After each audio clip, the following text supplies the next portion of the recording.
Agé, chapitre 1. La seconde année du roi Darius, le premier jour du 6e mois, la parole de l'Éternel fut adressée par Agé, le prophète, à Zorobabel, fils de Shealtiel, gouverneur de Juda, et à Josué, fils de Jotsadak, le souverain sacrificateur, en ces mots. Ainsi parle l'Éternel des armées. Ce peuple dit, le temps n'est pas venu, le temps de rebâtir la maison de l'Éternel. C'est pourquoi la parole de l'Éternel leur fut adressée par Agé, le prophète, en ces mots. Est-ce le temps pour vous d'habiter vos demeures lambrissées quand cette maison est détruite? Ainsi parle maintenant l'Éternel des armées. Considérez attentivement vos voies. Vous semez beaucoup, et vous recueillez peu. Vous mangez, et vous n'êtes pas rassasiés. Vous buvez, et vous n'êtes pas désaltérés. Vous êtes vêtus, et vous n'avez pas chaud. Le salaire de celui qui est à gage tombe dans un sac percé. Ainsi parle l'Éternel des armées. Considérez attentivement vos voies.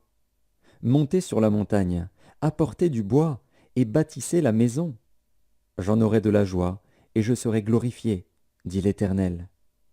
Vous comptiez sur beaucoup, et voici, vous avez eu peu. Vous l'avez rentré chez vous, mais j'ai soufflé dessus. Pourquoi? Dit l'Éternel des armées. À cause de ma maison, qui est détruite, tandis que vous vous empressez chacun pour sa maison. C'est pourquoi les cieux vous ont refusé la rosée, et la terre a refusé ses produits. J'ai appelé la sécheresse sur le pays, sur les montagnes, sur le blé, sur le mou, sur l'huile, sur ce que la terre peut rapporter, sur les hommes et sur les bêtes, et sur tout le travail des mains. Zorobabel, fils de Shealtiel, Josué, fils de Jotsadak, le souverain sacrificateur, et tout le reste du peuple entendirent la voix de l'Éternel, leur Dieu, et les paroles d'Agé, le prophète, selon la mission que lui avait donnée l'Éternel, leur Dieu. Et le peuple fut saisi de crainte devant l'Éternel. Agé, envoyé de l'Éternel, dit au peuple, d'après l'ordre de l'Éternel, « Je suis avec vous, dit l'Éternel. » L'Éternel réveilla l'esprit de Zorobabel, fils de Shealtiel, gouverneur de Juda, et l'esprit de Josué, fils de Jotsadak, le souverain sacrificateur, et l'esprit de tout le reste du peuple. Ils vinrent, et ils se mirent à l'œuvre dans la maison de l'Éternel des armées, leur Dieu, le 24e jour du 6e mois, la seconde année du roi Darius. Agé, chapitre 2. Le 21e jour du 7e mois, la parole de l'Éternel se révéla par Agé, le prophète, en ces mots. Parle à Zorobabel, fils de Shealtiel, gouverneur de Juda, à Josué, fils de Jotsadak, le souverain sacrificateur, et au reste du peuple, et dis-leur. Quel est parmi vous le survivant qui ait vu cette maison dans sa gloire première? Et comment la voyez-vous maintenant? Telle qu'elle est, ne paraît-elle pas comme rien à vos yeux? Maintenant fortifie-toi, Zorobabel, dit l'Éternel. Fortifie-toi, Josué, fils de Jotsadak, souverain sacrificateur. Fortifie-toi, peuple entier du pays, dit l'Éternel, et travaillez, car je suis avec vous, dit l'Éternel des armées. Je reste fidèle à l'alliance que j'ai faite avec vous quand vous sortîtes de l'Égypte, et mon esprit est au milieu de vous. Ne craignez pas, car ainsi parle l'Éternel des armées. Encore un peu de temps, et j'ébranlerai les cieux et la terre, la mer et le sec. J'ébranlerai toutes les nations. Les trésors de toutes les nations viendront, et je remplirai de gloire cette maison, dit l'Éternel des armées. L'argent est à moi, et l'or est à moi, dit l'Éternel des armées.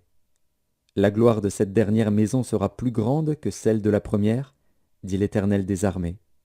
Et c'est dans ce lieu que je donnerai la paix, dit l'Éternel des armées.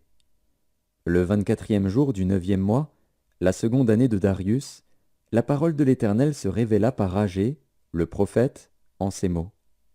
Ainsi parle l'Éternel des armées. Propose au sacrificateur cette question sur la loi.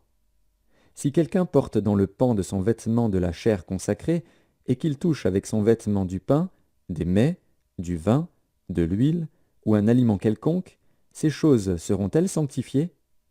Les sacrificateurs répondirent, non. Et Agé dit, si quelqu'un souillé par le contact d'un cadavre touche toutes ces choses, seront-elles souillées? Les sacrificateurs répondirent, elles seront souillées. Alors Agé, reprenant la parole, dit, Tel est ce peuple, telle est cette nation devant moi, dit l'Éternel. Telles sont toutes les œuvres de leurs mains, ce qu'ils m'offrent là est souillé. Considérez donc attentivement ce qui s'est passé jusqu'à ce jour, avant qu'on eût mis pierre sur pierre au temple de l'Éternel. Alors, quand on venait à un tas de 20 mesures, il n'y en avait que 10. Quand on venait à la cuve pour puiser 50 mesures, il n'y en avait que 20. Je vous ai frappé par la rouille et par la nielle, et par la grêle. J'ai frappé tout le travail de vos mains. Malgré cela, vous n'êtes pas revenus à moi, dit l'Éternel. Considérez attentivement ce qui s'est passé jusqu'à ce jour, jusqu'au 24e jour du 9e mois, depuis le jour où le temple de l'Éternel a été fondé, considérez-le attentivement. Y avait-il encore de la semence dans les greniers? Même la vigne, le figuier, le grenadier et l'olivier n'ont rien rapporté. Mais dès ce jour je répandrai ma bénédiction. La parole de l'Éternel fut adressée pour la seconde fois à Agé, le 24e jour du mois, en ces mots. Parle à Zorobabel, gouverneur de Juda, et dis, j'ébranlerai les cieux et la terre. Je renverserai le trône des royaumes, je détruirai la force des royaumes des nations, je renverserai les chars et ceux qui les montent. Les chevaux et leurs cavaliers seront abattus, l'un par l'épée de l'autre. En ce jour-là, dit l'Éternel des armées, je te prendrai, Zorobabel, fils de Shealtiel, mon serviteur, dit l'Éternel, et je te garderai comme un sceau. Car je t'ai choisi, dit l'Éternel des armées.